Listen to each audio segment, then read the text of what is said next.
जी अस्सलाम वालेकुम dear students. उम्मीद है आप लोग खैरियत से होंगे। जी आज हम अपना सिलसिला जो है लॉन्ग क्वेश्चन की जो हमारे वीलॉग की सीरीज़ है इसको जारी रखेंगे। आज हम क्वेश्चन नंबर 8 और क्वेश्चन नंबर 9 और अगर मुमकिन हुआ तो फिर क्वेश्चन नंबर 10 जो है इसको भी इंशाल्लाह सॉल्व करेंगे। जी क्वेश्चन नंबर 9 है, what is monetary policy, discuss it's main objectives. कि मॉनेटरी पॉलिसी क्या होती है और इसके अहम मकासद क्या होते हैं। जिसमें monetary policy is a policy adopted by the central bank of the country to control money supply.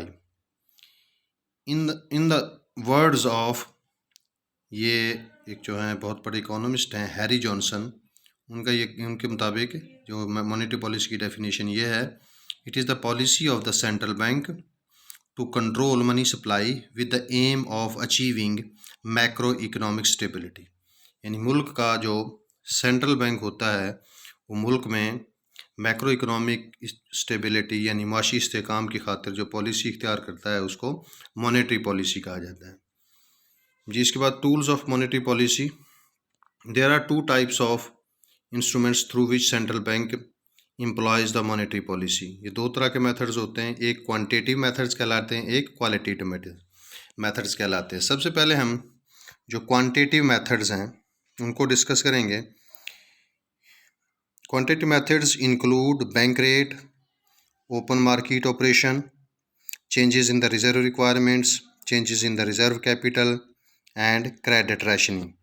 ये वो मेथड्स हैं जो क्वांटिटेटिव मेथड जिनको कहा जाता है, जिनमें मरकज़ी बैंक जो होता है वो डायरेक्टली जो मनी सप्लाई है उसके ऊपर असरअंदाज होता है। इसकी वजह से इसको क्वांटिटेटिव मेथड्स कहा जाता है। और जो क्वालिटेटिव मेथड्स हैं जिनको अभी हम आगे जो डिस्कस करेंगे, ये ऐसे मेथड्स होते हैं जिनमें जो मरकज़ी बैंक होता है वो इनडायरेक्ट तरीके से मनी सप्लाई को कंट्रोल करने की कोशिश करता है। जी the qualitative methods include, quantitative methods में सबसे पहले मॉरल परसुएशंस, उसके बाद consumer credit control, advertising and direct action. यानी ये वो मेथड हैं जिनमें मुल्क का जो मरकज़ी बैंक होता है वो इनडायरेक्ट तरीके से मनी सप्लाई को कंट्रोल करने की कोशिश करता है। जी ये थी इसकी डेफिनेशन और इसके जो इंस्ट्रूमेंट्स हैं या टूल्स ऑफ मॉनेटरी पॉलिसी। इसके बाद जो ऑब्जेक्टिव्स हैं मॉनेटरी पॉलिसी के, सबसे पहले price stability.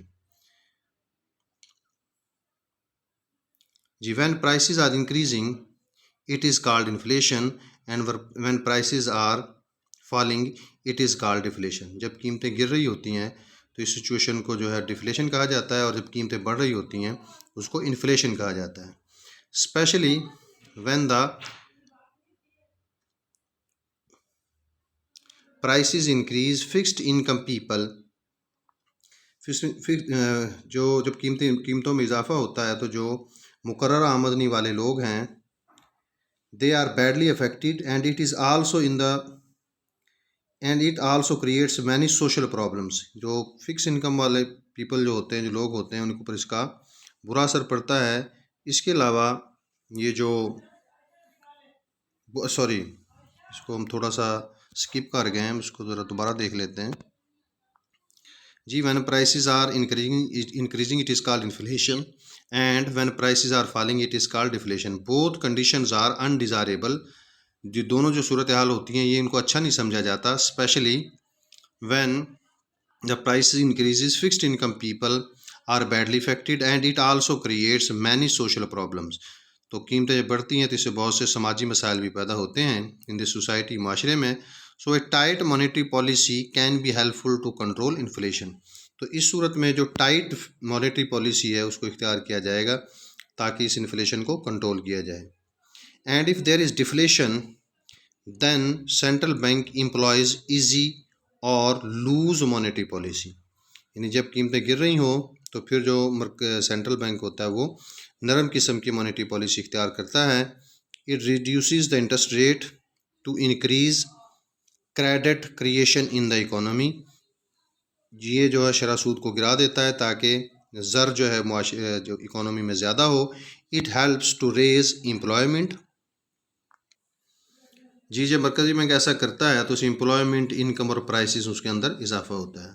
Second objective to raise the level of employment Most of the developing countries face the challenge of high level of huge unemployment.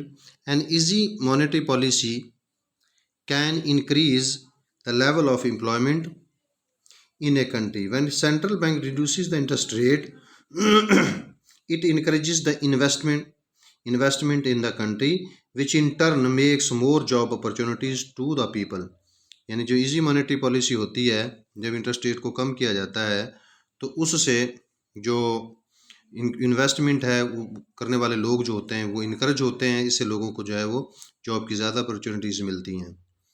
But it should be kept in view that the easy monetary policy creates inflation, so it should be used carefully. लेकिन इसके साथ साथ ये ख्याल रहे कि जो easy monetary policy होती है ये महंगाई का सबब बनती है, इसलिए इसको ध्यान से एहतियात से इस्तेमाल करना चाहिए. जी number 3, economic growth. A persistent increase in national income is called economic growth. Traditionally यानी रिवायती तौर पे जो कौमी आमदनी में मुसलसल इजाफा है इसको इकोनॉमिक ग्रोथ कहा जाता है. And underdeveloped countries are underdeveloped countries use monetary policy to increase national income.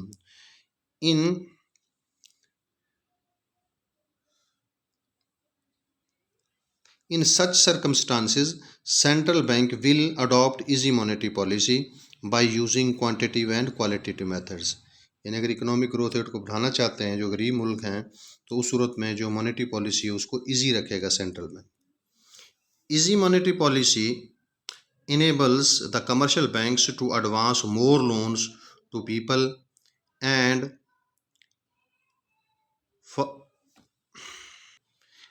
firms, enhancing investment, and consequently an increase in national income is inevitable. जो इजी मॉनेटरी पॉलिसी होती है उसे कमर्शियल बैंक्स जो हैं वो इस काबिल होते हैं कि वो ज़्यादा से ज़्यादा जो वो लोगों को कर्जा जारी करें, और जो फर्म्स होती हैं वो ज़्यादा इन्वेस्टमेंट करती हैं, तो नतीजतन जो मुल्क की नेशनल इनकम होती है उसमें इजाफा नागुज़ीर हो जाता है. जिसके बाद removal of deficit in balance of payment. When the receipts of a country from rest of the world are less than its payments, then balance of payment is in deficit. यानी जब किसी मुल्क की जो वसूलियाँ हैं दूसरे मुल्कों से वो कम हों और उसकी अदायगियाँ ज़्यादा हों तो इस ऐसी सिचुएशन को बैलेंस ऑफ पेमेंट में खसारे का नाम दिया जाता है. A tight monetary policy can be used to correct this deficit. A tight monetary policy will reduce the inflation, making an increase in exports. यानी जो मॉनेटरी पॉलिसी अगर सख्त कर दिया जाए तो उससे मुल्क में इन्फ्लेशन कम होगा, इससे एक्सपोर्ट्स बढ़ेंगी. And falling incomes of people will force them to spend less on imports. और लोगों की जो गिरती हुई आमदनियाँ हैं उन्हें मजबूर करेंगी कि वो दरामदात पर कम खर्च करें. In this way the receipts will increase and payments will decrease, making balance of payment better. तो इस तरीके से क्या होगा कि जब आपकी एक्सपोर्ट्स बढ़ती हैं और आपकी जो इंपोर्ट्स हैं वो गिरती हैं तो उससे आपकी पेमेंट्स जो हैं वो कम होती चली जाएंगी और रिसीट्स जो बढ़ती चली जाएंगी और बैलेंस ऑफ पेमेंट जो है वो बेहतर होता चला जाए. जी ये था क्वेश्चन नंबर 8. जी आज के लिए इतना ही. अल्लाह हाफिज़. इंशाल्लाह नेक्स्ट वीलॉग में हम क्वेश्चन नंबर 9 को देखेंगे. टिल देन अल्लाह हाफिज़.